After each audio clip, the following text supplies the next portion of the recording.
Hello, I'm the Reverend Deborah Woolsey, and I am the rector of Church of the Good Shepherd in Athens, Ohio. And like all of you, Church of the Good Shepherd is trying to figure out how we can stay connected and still be the church during this time of social distancing. And so one of the things we thought we would do is share a reflection on the time and these unique times that we live in, and how we can respond, not just as individuals, but still be part of a community. And during the first few days where social distancing was being, the directive that we all had to do, and things like in-person worship were being taken away, or it felt like they were being taken away, I thought of my great-grandmother. My great-grandma was born in the year 1900, and she saw a lot of unprecedented times in her lifetime. One of the biggest ones, I think, was she lived through the Great Depression. And so she was, in her late 20s and early 30s, but some people would call the prime of her life during that time.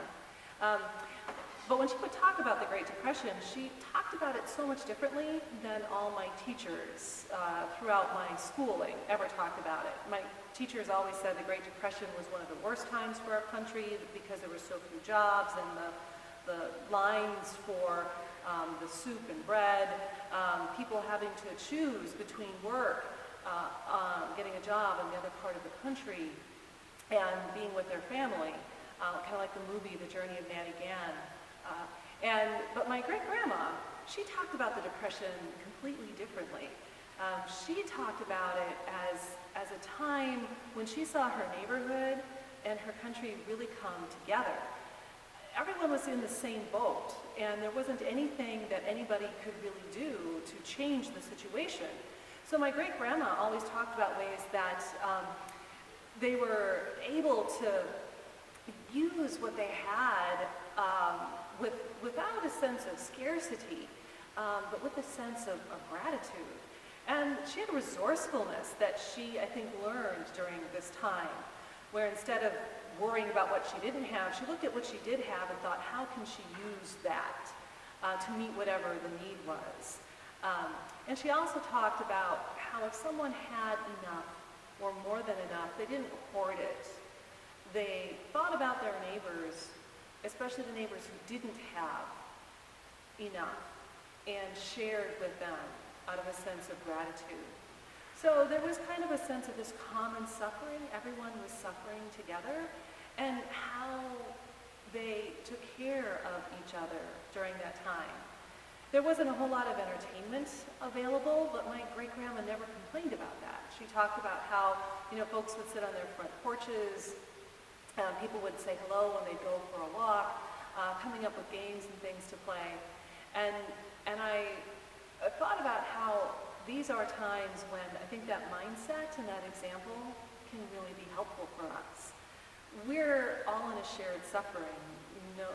It's not quite the same as the Great Depression, but we're being asked to give up things that are very valuable and meaningful and helpful, all for the greater good of flattening this curve of this COVID-19, so that we're not overwhelming the hospitals, so that maybe we can even hopefully reduce the amount of suffering from the illness.